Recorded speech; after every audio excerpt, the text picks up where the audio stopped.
नमस्कार दोस्तों, आपका स्वागत है मेरे YouTube चैनल में।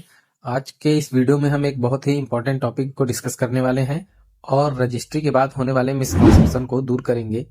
तो जैसा कि जनरली ये होता है कि कोई इंसान रजिस्ट्री करवा लेता है या कोई प्लॉट खरीद लेता है, तो उसे लगता है कि उस प्लॉट को खरीदने के बाद उस प्लॉट का वो मालिक बन चुका है और उसे उससे संबंधित स्वामित्व प्राप्त हो चुका है।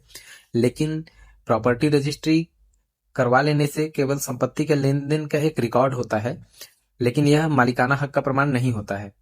अगर ये देखा जाए कि भारत के सर्वोच्च न्यायालय ने स्पष्ट किया है कि रजिस्ट्री डॉक्यूमेंट अकेले कानूनी मालिकी का सबूत नहीं देता, बल्कि स्वामित्व साबित करने के लिए कई अन्य कागजात और परिस्थितियां जरूरी होती हैं।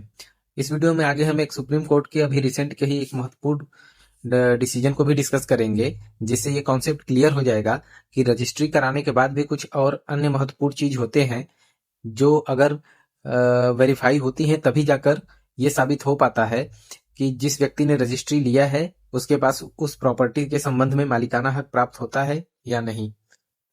दोस्तों, जैसा कि पहले इस वीडियो में मैंने ये डिस्कस कर दिया है कि रजिस्ट्री जो होता है वो ऑनरशिप का प्रमाण नहीं होता है। तो रजिस्ट्री केवल रिकॉर्ड है, स्वामित्व नहीं, जिसे भारतीय रजिस्ट्रेशन एक्ट की धारा 17 के तहत पुख्ता कर दिया गया है।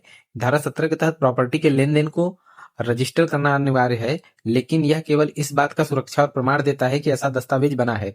रजिस्ट्री अधिकारी स्वामित्व की वैधता की जांच नहीं करते हैं। इसका मतलब है कि कोई धोखाधड़ी या विवाद होने पर रजिस्ट्री संपत्ति का मालिकाना हक सिद्ध नहीं करती है। क्योंकि दोस्तों, कभी कभी ये होता है कि कोई व्यक्ति जो उस संपत्ति का मालिक न हो, वो फ्रॉड करके भी रजिस्ट्री करवा देता है। तो इससे यह पुख्ता नहीं हो जाता है कि रजिस्ट्री हो जाने से ही मालिकाना हक प्राप्त हो जाता है। तो अगर इससे संबंधित कोई विवाद होता है तो इसका जांच न्यायालय द्वारा किया जाएगा। ट्रांसफर ऑफ प्रॉपर्टी एक्ट 1882 के अनुसार संपत्ति का कानूनी स्वामित्व जो है केवल वैध टाइटल डॉक्यूमेंट जैसे कि सेल डीड, गिफ्ट डीड आदि से सिद्ध होता है, जो लिखित, पंजीकृत और वैधानिक प्रक्रियाओं के अनुरूप होना चाहिए।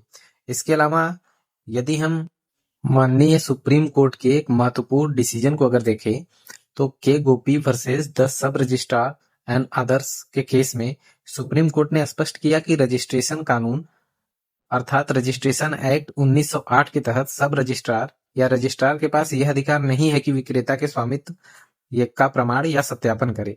उनका कार्य केवल दस्तावेजों की पारदर्शिता और प्रक्रिया के अनुसार पंजीकरण सुनिश्चित करना है, न कि स्वामित्व की जांच करना।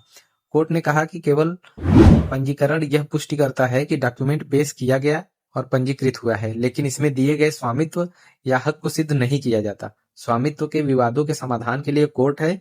अगर स्वामित्व या टाइटल की वैधता पर विवाद हो तो उसका समाधान न्यायालय में ही होगा, न कि सब रजिस्ट्रार के द्वारा।